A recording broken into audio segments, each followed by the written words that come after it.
നമസ്കാരം, എല്ലാവർക്കും എക്സൽ അക്കാദമിയുടെ ഓൺലൈൻ ക്ലാസ്സുകളിലേക്ക് സ്വാഗതം.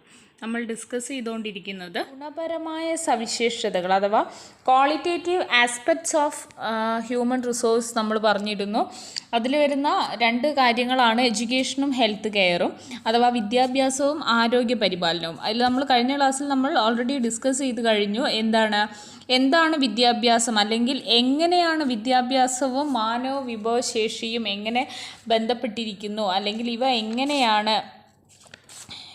എങ്ങനെയാണ് എന്താ പറയുക, ജനസംഖ്യ കൂടുതലുണ്ടായതുകൊണ്ട് മാത്രം രാജ്യത്ത് എങ്ങനെയാണ് വികസനം നടക്കുന്നത്, അല്ലെങ്കിൽ വിദ്യാഭ്യാസം എങ്ങനെയാണ് നേടുന്നത്, ഈ വിദ്യാഭ്യാസം എങ്ങനെ രാജ്യത്തിൻ്റെ വികസനത്തെ സഹായിക്കുന്നു എന്നിങ്ങനെയുള്ള കാര്യങ്ങൾ നമ്മൾ ഓൾറെഡി ഡിസ്കസ് ചെയ്ത് കഴിഞ്ഞാണ്.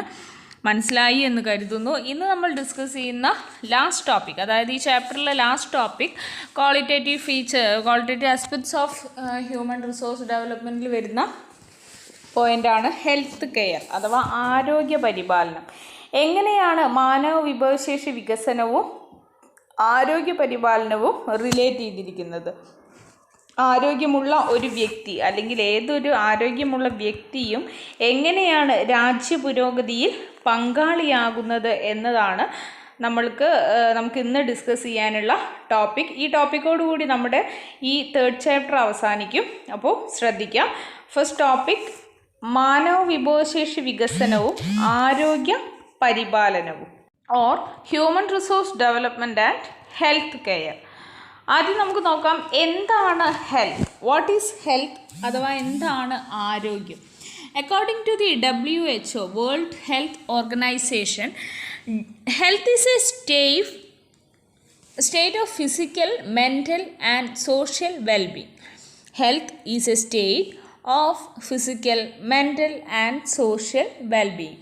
Along with physical conditions, importance is given to mental and social conditions as well as. It is the government's responsibility to ensure health care for all. Only then can each individual work for economic development of a country. അതായത് ശാരീരികവും മാനസികവുമായ അഥവാ അതിൻ്റെ ഒപ്പം സാമൂഹികവുമായ, അതായത് നമ്മൾ പറഞ്ഞത് എങ്ങനെയായിരുന്നു? Physical, mental and social wellbeing.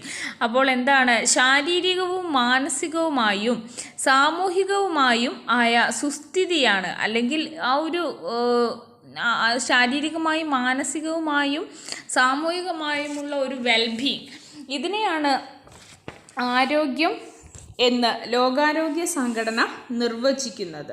ശാരീരികവും മാനസികവും സാമൂഹികവുമായ സുസ്ഥിതിയാണ് ആരോഗ്യം എന്ന് ലോകാരോഗ്യ സംഘടന നിർവചിക്കുന്നു.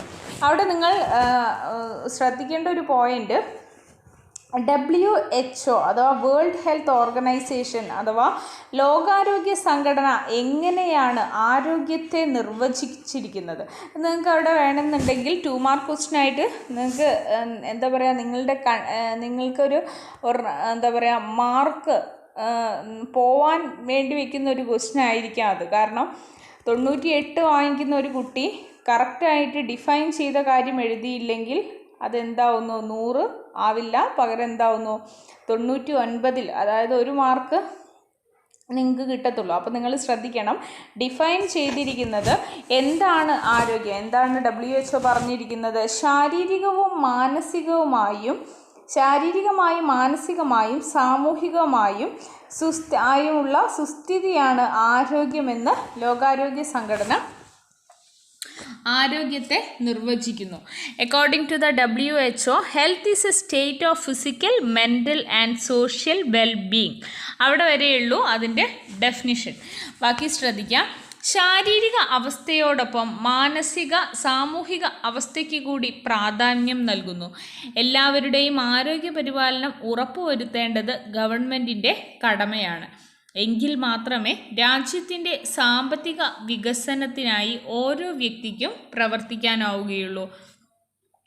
Okay, it is the government's responsibility. ഇതെന്താണ്? ഏതൊരു ഗവൺമെൻറ്റിൻ്റെയും കടമയാണ്, responsibility to ensure health care for all. എല്ലാവരുടെയും ആരോഗ്യ പരിപാലനം എന്നത്, അല്ലെങ്കിൽ എല്ലാവർക്കും, രാജ്യത്തുള്ള എല്ലാവർക്കും ആരോഗ്യ പരിപാലനം ഉറപ്പുവരുത്തുന്നുണ്ടെന്ന് ആരുടെ റെസ്പോൺസിബിലിറ്റിയാണത്? It's a government's responsibility. Okay, ശ്രദ്ധിക്കുക. Only then can each individual work for the economic development of a country. എങ്കിൽ മാത്രമേ രാജ്യത്തിൻ്റെ സാമ്പത്തിക വികസനത്തിനായി ഓരോ വ്യക്തിക്കും എന്തിനായി കഴിയുകയുള്ളൂ? പ്രവർത്തിക്കാനായി കഴിയുകയുള്ളൂ. അടുത്തത് നോക്കാം. Let us see how healthy person can participate in the progress of a country. How healthy person can participate in the progress of a country. ആരോഗ്യമുള്ള വ്യക്തികൾ എങ്ങനെയാണ് രാജ്യപുരോഗതിയിൽ പങ്കാളികളാകുന്നത്? ക്വസ്റ്റ്യൻ നോക്കാം. How healthy persons can participate in the progress of a country. ആരോഗ്യമുള്ള വ്യക്തികൾ എങ്ങനെ രാജ്യപുരോഗതിയിൽ പങ്കാളികളാകുന്നു? First one, production increases with the increase in efficiency and the number of working days. Production increases with the increase in efficiency and the number of working days. തൊഴിൽ ദിനങ്ങളുടെ എണ്ണം വർദ്ധിക്കുന്നത് കൊണ്ടും കാര്യക്ഷമത വർദ്ധിക്കുന്നത് കൊണ്ടും എന്ത് സാധ്യമാകുന്നു? പ്രൊഡക്ഷൻ ഇൻക്രീസ് ചെയ്യുന്നു, അല്ലെങ്കിൽ ഉൽപാദനം കൂട്ടാനായിട്ട് കഴിയുന്നു. Production increases with the increase in efficiency and the number of working days. തൊഴിൽ ദിനങ്ങളുടെ എണ്ണം വർദ്ധിക്കുന്നത് കൊണ്ടും കാര്യക്ഷമത വർദ്ധിക്കുന്നത് കൊണ്ടും ഉൽപാദനം കൂടും. Natural resources can be utilised properly. പ്രകൃതി വിഭവങ്ങൾ അനുയോജ്യമായ രീതിയിൽ വിനിയോഗിക്കാനാകുന്നു. Medical expenses can be reduced thereby reducing the government's expenditure. ചികിത്സാ ചെലവുകൾ കുറയ്ക്കാനും അതുവഴി സർക്കാരിൻ്റെ സാമ്പത്തിക ചെലവ് കുറയ്ക്കാനും കഴിയുന്നു. അടുത്തത് എന്താണ്? ഉൽപാദന വർധനവിലൂടെ സാമ്പത്തിക വികസനം സാധ്യമാകും. Economic development is possible through increase in production. അപ്പോൾ ഈ പോയിൻറ്റ്സ് നോക്കി വയ്ക്കാം.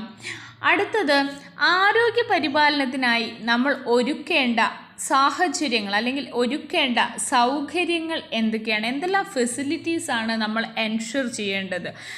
നോക്കാം. List the facilities to be ensured for health care. ആരോഗ്യ പരിപാലനത്തിനായി നമ്മൾ ശ്രദ്ധിക്കേണ്ട അല്ലെങ്കിൽ ഒരുക്കേണ്ട സൗകര്യങ്ങൾ എന്തെല്ലാമാണെന്നാണ് ഇനി പറയുന്നത്. ശ്രദ്ധിക്കാം. First one, availability of nutritious food. First point, availability of nutritious food, പോഷകാഹാര ലഭ്യത.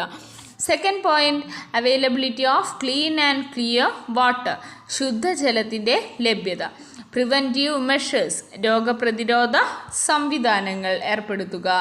ക്ലീൻലിനെസ്, ശുചിത്വ പരിപാലനം. മെഡിക്കൽ ഫെസിലിറ്റീസ്, ചികിത്സാ സൗകര്യങ്ങൾ. Ensuring of leisure and entertainment, വിശ്രമവും വിനോദവും ഉറപ്പുവരുത്തുക. ഹെൽത്തി എൻവയോൺമെൻറ്റ്, ആരോഗ്യകരമായ പരിസ്ഥിതി. ഇവയാണ് facilities to be ensured for health care. ഒരാളുടെ അല്ലെങ്കിൽ നമ്മൾ ഓരോരുത്തരുടെയും ആരോഗ്യ പരിപാലനത്തിനായി നമ്മൾ ശ്രദ്ധിക്കേണ്ട അല്ലെങ്കിൽ എന്താണ് അവർക്ക് വേണ്ടി ഒരുക്കേണ്ട സൗകര്യങ്ങൾ ആണിവ. ഇത്തരം സൗകര്യങ്ങൾ ലഭ്യമാക്കുന്നതിന് വേണ്ടിയിട്ട് നമുക്ക് ചുറ്റും നിരവധി സ്ഥാപനങ്ങൾ, നിരവധി ഇൻസ്റ്റിറ്റ്യൂഷൻസ് ഓപ്പറേറ്റ് ചെയ്യുന്നുണ്ട്, ഇൻസ്റ്റിറ്റ്യൂഷൻസ് പ്രവർത്തിക്കുന്നുണ്ട്. അപ്പോൾ എന്താണ്, ചികിത്സാ രംഗത്ത് വിവിധ തലങ്ങളിലായി പ്രവർത്തിക്കുന്ന സ്ഥാപനങ്ങളാണ് സർക്കാർ ഒരുക്കിയിട്ടുള്ളത്. The government has set up institutions that work at different levels in the medical sector. അവ ഏതൊക്കെയാണ്? മെഡിക്കൽ കോളേജുകൾ, ജില്ലാ ആശുപത്രികൾ, സാമൂഹിക ആരോഗ്യ കേന്ദ്രങ്ങൾ, പ്രാഥമിക ആരോഗ്യ കേന്ദ്രങ്ങൾ, ആരോഗ്യ ഉപകേന്ദ്രങ്ങൾ. അപ്പോൾ ചികിത്സാ രംഗത്ത് വിവിധ തലങ്ങളിലായി പ്രവർത്തിക്കുന്ന സ്ഥാപനങ്ങളാണ്, സർക്കാർ ഒരുക്കിയിട്ടുള്ള സ്ഥാപനങ്ങളാണ് ഏതൊക്കെ? Medical colleges, district hospitals, community health centres, primary health centres, health sub centres. Okay, there are various hospitals in the cooperative and private sectors. Many multi-specialty hospitals operate to make available modern treatment facilities.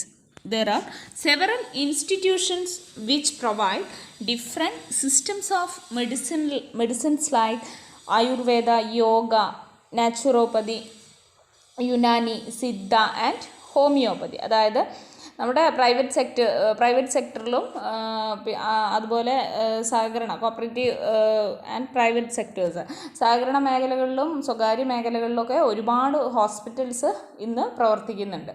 ഇതിൽ നമ്മുടെ എന്താ പറയുക, modern treatments like ഏതൊക്കെയാണ്, അല്ലെങ്കിൽ ആധുനിക ചികിത്സാ സൗകര്യങ്ങൾ ലഭ്യമാക്കുന്ന ധാരാളം മൾട്ടി സ്പെഷ്യാലിറ്റി ഹോസ്പിറ്റൽസ് പ്രവർത്തിച്ചു വരുന്നുണ്ട്. അതുപോലെ എന്തൊക്കെയാണ്, ആയുർവേദം, യോഗ, യുനാനി, സിദ്ധ, നാച്ചുറോപ്പതി, ഹോമിയോപ്പതി തുടങ്ങിയ ചികിത്സാ സമ്പ്രദായങ്ങൾ കൂടി ലഭ്യമാക്കുന്നതിന് വേണ്ടിയിട്ട് നിരവധി സ്ഥാപനങ്ങളും ഇന്ന് നമ്മുടെ രാജ്യത്ത് പ്രവർത്തിക്കുന്നുണ്ട്.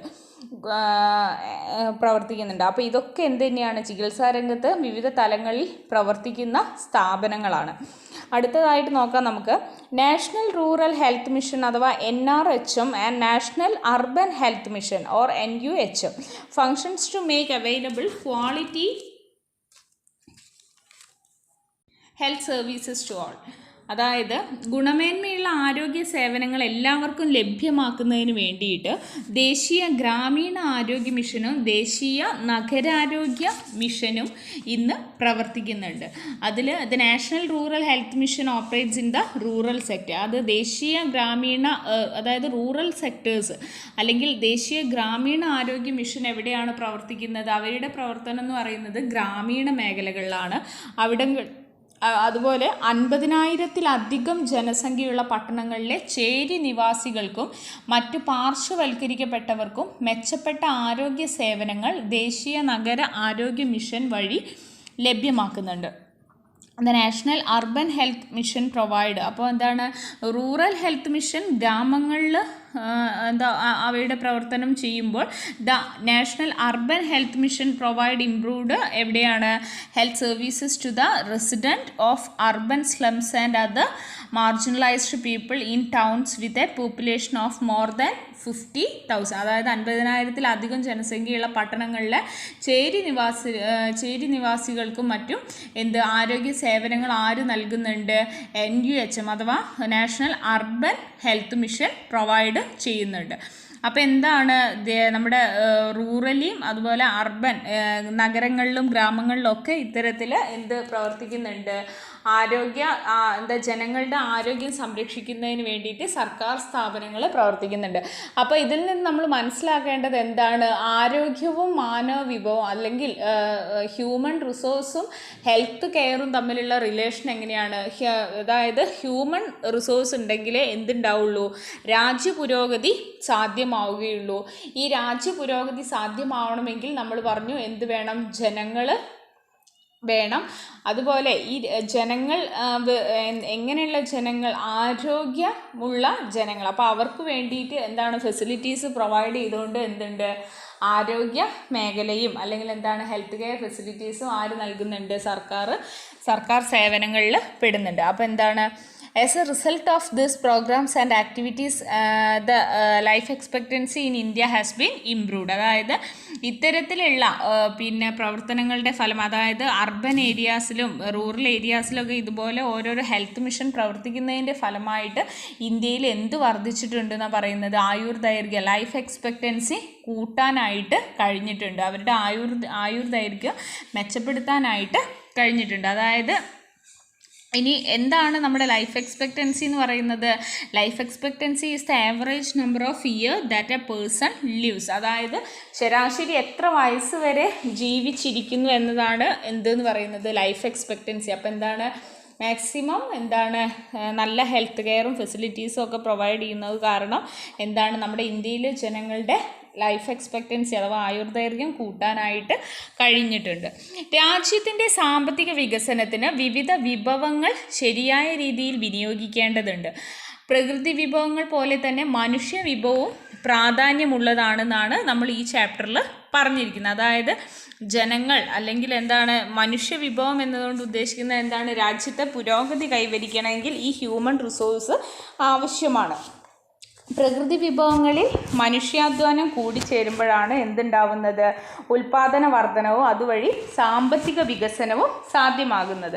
ആ കാര്യം പറഞ്ഞത് നിങ്ങൾക്ക് മനസ്സിലായല്ലോ. അതായത് പ്രകൃതി വിഭവങ്ങൾ ഉണ്ടായതുകൊണ്ട് മാത്രം കാര്യമില്ല, അതെന്താവണം, അതിൽ ഓരോ മനുഷ്യൻ്റെ മാൻ പവറും കൂടി ഇൻക്ലൂഡഡ് ആവുമ്പോൾ മാത്രമേ, ഹ്യൂമൻ എഫേർട്ട് കൂടി ഉണ്ടാവുമ്പോൾ മാത്രമേ അതെന്താവുള്ളൂ, അതൊരു കൃത്യമായ, അത് കമ്പൈനായിട്ട് വരുമ്പോൾ മാത്രമേ എന്താവുള്ളൂ, അത് കൃത്യമായ രീതിയിൽ വരുള്ളൂ. When the natural resources are combined with human effort, അതായത് നാച്ചുറൽ റിസോഴ്സിൻ്റെ കൂടെ ഹ്യൂമൻ എഫേർട്ട് കൂടി വരുന്ന സമയത്ത് എന്താണ്, there is an increase in production leading to economic development. ഇത് എന്തിലേക്കാണ് നയിക്കുന്നത്? രാജ്യത്തെ സാമ്പത്തിക വികസനത്തിലേക്കാണ് നയിക്കുന്നത്.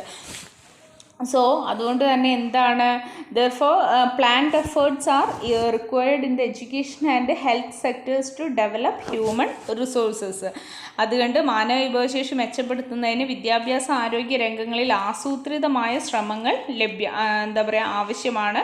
അപ്പോൾ അതിലൂടെ മാത്രമേ മാനവ വിഭവത്തിൻ്റെ ലഭ്യതയും ഗുണമേന്മയും ഉറപ്പുവരുത്താനും വികസനം കൈവരിക്കാനും സാധിക്കുകയുള്ളൂ.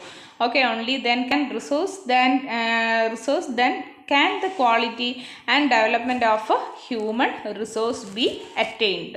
ഓക്കെ, ഇതോടുകൂടി നമ്മുടെ ഈ ചാപ്റ്റർ അവസാനിച്ചു. അപ്പോൾ നമുക്ക് ഈ ചാപ്റ്ററിൽ നമ്മൾ പഠിച്ച കാര്യങ്ങൾ ഒന്നുകൂടി ഒന്ന് റിവൈൻഡ് ചെയ്ത് നോക്കാം. എന്തൊക്കെയാണ് നമ്മൾ പറഞ്ഞത്? വളരെ സിമ്പിളായിട്ടുള്ള കാര്യമാണ്. അതൊന്ന് നമുക്കൊന്ന് ഓടിച്ചിട്ട് പോവാം, ശ്രദ്ധിക്കാം. ഫസ്റ്റ് പറഞ്ഞു എന്താണ് ഹ്യൂമൻ റിസോഴ്സ്. അതായത് എന്താണ് ഹ്യൂമൻ റിസോഴ്സ് എന്ന് പറയുന്നത്? ഉൽപാദന രംഗത്ത് ഉപയോഗപ്പെടുത്താൻ കഴിയുന്ന അധ്വാനശേഷിയുള്ള ജനങ്ങളെയാണ് നമ്മൾ എന്തെന്ന് പറയുന്നത്? മാനവ വിഭവം. അല്ലെങ്കിൽ എന്താണ് human resource? Refers to the people who have the manpower which can be utilised in the production sector. ഇത് രണ്ടാമത് ഞാൻ ഈ ഡെഫിനിഷനൊന്നും ഇനി റിപ്പീറ്റ് ചെയ്യുന്നില്ല.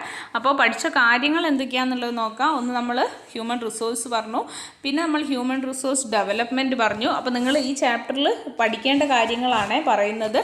നിങ്ങളൊന്ന് ഓരോ പോയിൻറ്റ്സ് എഴുതി വയ്ക്കാം. ഫസ്റ്റ് ഹ്യൂമൻ റിസോഴ്സ് അഥവാ മാനവ വിഭവം, അത് കഴിഞ്ഞ് എന്താണ് what is human resource development, പിന്നെ അതുപോലെ which are the different levels of human resource development, മാനവ വിഭവശേഷി വികസനത്തിൻ്റെ വിവിധ തലങ്ങൾ ഏതെല്ലാം. ഈ തലങ്ങൾ പറയുന്ന സമയത്ത്, ഈ ലെവൽസ് പറയുന്ന സമയത്ത് 4 പോയിൻറ്റ്സ് പറഞ്ഞിട്ടുണ്ടായിരുന്നു. ആ 4 പോയിൻറ്റ്സ് ശ്രദ്ധിക്കണം. അടുത്ത് നമ്മൾ പറഞ്ഞത് ഫീച്ചേഴ്സ് ഓഫ് ഹ്യൂമൻ റിസോഴ്സസ് ആയിരുന്നു. ഫീച്ചേഴ്സ് ഓഫ് ഹ്യൂമൻ റിസോഴ്സ് എന്ന് പറയുന്നത് ക്വാളിറ്റേറ്റീവ് ഫീച്ചേഴ്സ് പറഞ്ഞു. ഫസ്റ്റ് പറഞ്ഞത് ക്വാണ്ടിറ്റേറ്റീവ് ഫീച്ചേഴ്സ് അഥവാ ഗണപരമായ സവിശേഷതകളായിരുന്നു. പിന്നീടാണ് നമ്മൾ ക്വാളിറ്റേറ്റീവ് ഫീച്ചേഴ്സ് പറഞ്ഞത്. അതിൽ ക്വാണ്ടിറ്റേറ്റീവ് ഫീച്ചേഴ്സ് അഥവാ ഗണപരമായ സവിശേഷതകളിൽ നമ്മൾ പഠിച്ച കാര്യങ്ങൾ, ഫസ്റ്റ് സൈസ് ഓഫ് പോപ്പുലേഷൻ അല്ലെങ്കിൽ ജനസംഖ്യ വലിപ്പം, ഡെൻസിറ്റി ഓഫ് പോപ്പുലേഷൻ അഥവാ എന്താണ് ജനസാന്ദ്രത, ജനസംഖ്യ വളർച്ച അഥവാ growth of population. Growth of പോപ്പുലേഷനെ എഫക്റ്റ് ചെയ്യുന്ന 2 ഫാക്ടേഴ്സ് പറഞ്ഞു. ഏതൊക്കെയായിരുന്നു? ബർത്ത് റേറ്റും ഡെത്ത് റേറ്റും. അതിനുശേഷം പോപ്പുലേഷൻ സ്ട്രക്ചർ പറഞ്ഞു. പോപ്പുലേഷൻ സ്ട്രക്ചറിൽ വരുന്ന age structure, sex ratio, labour force participation rate, dependency ratio, ഈ കാര്യങ്ങളൊക്കെ ഡിസ്കസ് ചെയ്തു. സിമ്പിളാണ്, വലിയൊരു പ്രയാസം വരാത്ത ഒരു ഏരിയയാണ്. അതിനുശേഷം എന്ത് പഠിച്ചു? ക്വാളിറ്റേറ്റീവ് ഫീച്ചേഴ്സ് അഥവാ ഹ്യൂമൻ റിസോഴ്സിൻ്റെ ഗുണപരമായ സവിശേഷതകൾ പഠിച്ചു. അതിൽ ഗുണപരമായ സവിശേഷതകൾ നമ്മൾ 2 പോയിൻറ്റ്സ് ആയിരുന്നു ഉണ്ടായിരുന്നത്, എഡ്യൂക്കേഷനും ഹെൽത്ത് കെയറും. എഡ്യൂക്കേഷൻ നമ്മൾ പറഞ്ഞു എങ്ങനെയൊക്കെയാണ് ഒരു മനുഷ്യൻ എന്താണ് വിദ്യാഭ്യാസം നേടുന്നതിലൂടെ അവനുണ്ടാകുന്ന നേട്ടങ്ങൾ എന്തെല്ലാമാണ്, ആ നേട്ടം അവൻ കൈവരിക്കുന്നതിലൂടെ രാജ്യത്തിനുണ്ടാകുന്ന പുരോഗതി എന്താണ്. അപ്പോൾ എന്താണ് നമ്മുടെ ലിറ്ററസി റേറ്റ്, അതിൽ വരുന്നൊരു പോയിൻ്റ് ആയിരുന്നു ലിറ്ററസി റേറ്റ്. ഇന്ന് നമ്മൾ പറഞ്ഞു ഹെൽത്ത് കെയർ, ആരോഗ്യ പരിപാലനം. ഒരു രാജ്യത്തുള്ള ജനങ്ങളുടെ ആരോഗ്യ പരിപാലനത്തിലൂടെ എങ്ങനെയാണ് ആ രാജ്യത്ത് വികസനം കൈവരിക്കാനാവുക. അതായത് അത് നമ്മൾ സിമ്പിളായിട്ട് പറയുകയാണെങ്കിൽ എങ്ങനെ പറയാം? ഒരു രാജ്യത്ത് എന്താണ് നമുക്ക് എന്താ പറയുക, ആരോഗ്യമുള്ള ഒരു ജനവിഭാഗം ഇല്ലയെന്ന് കരുതുക. രാജ്യത്ത് എന്തെങ്കിലും പുരോഗതി നടക്കും, അതായത് എന്താ പറയുക, അവൻ്റെ അധ്വാനത്തിലൂടെ രാജ്യത്ത് എന്തെങ്കിലും പ്രൊഡക്ഷൻസ് ഇൻക്രീസ് ചെയ്യാൻ പറ്റുമോ? പ്രൊഡക്ഷൻ ഇൻക്രീസ് ചെയ്തില്ലെങ്കിൽ അല്ലെങ്കിൽ പ്രൊഡക്ഷൻസ് ഉൽപ്പാദനം നടന്നിട്ടില്ല എന്നുണ്ടെങ്കിൽ രാജ്യത്ത് വികസനം കൈവരിക്കാൻ സാധിക്കുമോ? ഇല്ല. പിന്നെ അതുപോലെ ആരോഗ്യ പരിപാലനത്തിനും പിന്നെ അതുപോലെ വിദ്യാഭ്യാസ സൗകര്യത്തിനും വേണ്ടിയിട്ട് ഒരുപാട് പ്രവർത്തിക്കുന്ന ഒരുപാട് സംവിധാനങ്ങളെക്കുറിച്ച് നമ്മൾ ഡിസ്കസ് ചെയ്തു. അപ്പോൾ ഇത്രയും കാര്യങ്ങളാണ് നമ്മളിതിൽ ഡിസ്കസ് ചെയ്തിരിക്കുന്നത്. അതിൽ വെരി ഇമ്പോർട്ടൻ്റ് എന്ന് പറയാനുള്ളത് first levels of human resource development, മാനവ വിഭവശേഷി വികസനത്തിൻ്റെ വിവിധ തലങ്ങൾ നോക്കി വയ്ക്കുക. അതുപോലെ ക്വാണ്ടിറ്റേറ്റീവ് ഫീച്ചേഴ്സും ക്വാളിറ്റേറ്റീവ് ഫീച്ചേഴ്സും മാറിപ്പോവരുത്. അത് ചോദിക്കാറുള്ള ക്വസ്റ്റ്യൻസ് ആണ്. ക്വാണ്ടിറ്റേറ്റീവ് ഫീച്ചേഴ്സ് ഏതൊക്കെ എന്ന് ചോദിച്ചു കഴിഞ്ഞാൽ ഇതുവരെ നമ്മൾ ആൻസർ ഷീറ്റ് വാല്യൂ ചെയ്തതിൽ കുറേ ബുക്കിൽ എഴുതി വയ്ക്കുക, അവർ പഠിച്ചതാണ്. പക്ഷേ അവർക്ക് ക്വാണ്ടിറ്റേറ്റീവ് ഏതാ ക്വാളിറ്റേറ്റീവ് ഏതാ എന്നുള്ളത് മാറിപ്പോവും. ഗുണപരമായ സവിശേഷതകളും ഗണപരമായ സവിശേഷതകൾ മാറിപ്പോകുന്ന കാരണം അവിടെ അവർക്ക് മാർക്ക് അങ്ങ് പോകും. അപ്പോൾ അത് നിങ്ങൾ ശ്രദ്ധിച്ച് പഠിക്കുക. പിന്നെ അതുപോലെ ഇതിൽ പഠിക്കേണ്ട ഒരു കാര്യം എന്ന് പറയുന്നത് വിദ്യാഭ്യാസവും മാനവ വിഭവശേഷി വികസനം, education and human resource development, ആ ഭാഗം കംപ്ലീറ്റ് ആയിട്ട് നോക്കുക. അതിൽ ആ പ്രൊജക്റ്റ് നമ്മൾ എഡ്യൂക്കേഷൻ പറഞ്ഞ സമയത്ത് പറഞ്ഞിട്ടുണ്ടായിരുന്നു, പ്രൊജക്റ്റും ഗോൾസും അത് നോക്കുക. പിന്നെ അതുപോലെ ഹെൽത്ത് കെയർ അത് നോക്കുക. Okay, thank you. നമുക്ക് അടുത്ത ക്ലാസ്സിൽ 4th ചാപ്റ്റർ ഡിസ്കസ് ചെയ്യാം. ഓക്കെ.